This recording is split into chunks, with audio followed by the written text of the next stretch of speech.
अकबर के महल में कई कीमती सजावट की वस्तुएं थीं, लेकिन एक गुलदस्ते से अकबर को खास लगाव था। इस गुलदस्ते को अकबर हमेशा अपनी पलंग के पास रखवाते थे।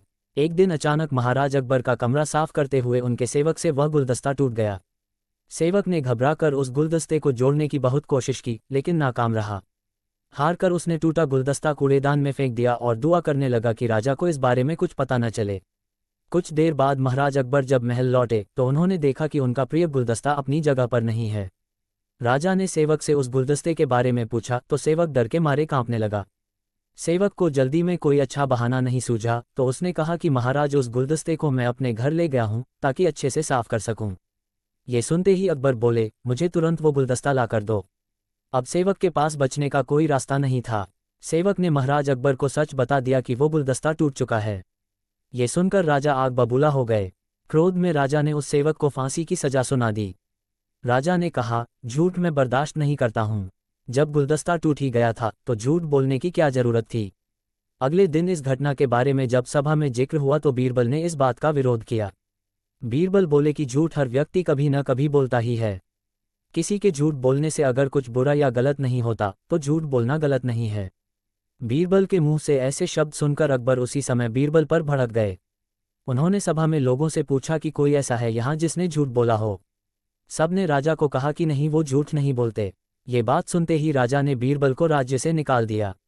राज दरबार से निकलने के बाद बीरबल ने ठान ली कि वो इस बात को साबित करके रहेंगे कि हर व्यक्ति अपने जीवन में कभी न कभी झूठ बोलता है। बीरबल के दिमाग में एक तरकीब आई, जिसके बाद बीरबल सीधे सुनार के पास गए। उन्होंने जौहरी से सोने की गेहूं जैसी दिखने वाली बाली बनवाई और उसे लेकर महाराज अकबर की सभा में पहुंच गए। अकबर ने जैसे ही बीरबल को सभा में देखा तो पूछा कि अब तुम यहाँ क्यों आए हो। बीरबल बोले, जहां पनाह आज ऐसा चमत्कार होगा जो किसी ने कभी नहीं देखा होगा।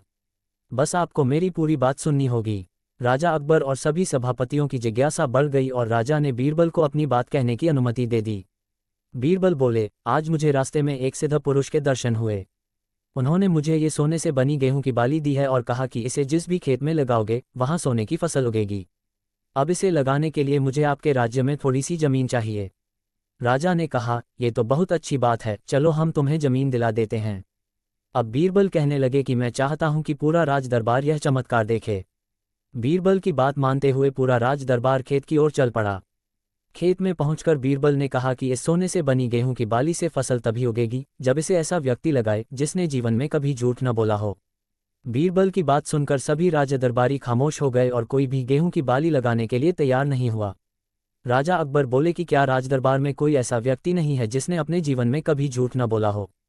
सभी खामोश थे। बीरबल बोले, जहां पनाह अब आप ही इस बाली को खेत में रोप दीजिए। बीरबल की बात सुनकर महाराज का सिर झुक गया। उन्होंने कहा, बचपन में मैंने भी कई झूठ बोले हैं, तो मैं इसे कैसे लगा सकता हूं। इतना कहते ही बादशाह अकबर को ये बात समझ आ गई कि बीरबल सही कह रहे थे कि इस दुनिया में कभी न कभी सभी झूठ बोलते हैं। इस बात का एहसास होते ही अकबर उस सेवक की फांसी की सजा को रोक देते हैं। कहानी से सीख, बिना सोचे समझे किसी को बड़ा दंड नहीं देना चाहिए। हर काम को सोच विचार कर ही किया जाना चाहिए। साथ ही एक छोटे से झूठ की वजह से किसी व्यक्ति का आंकलन भी नहीं किया जाना चाहिए, क्योंकि कुछ परिस्थितियां ऐसी होती है कि लोग झूठ बोल देते हैं।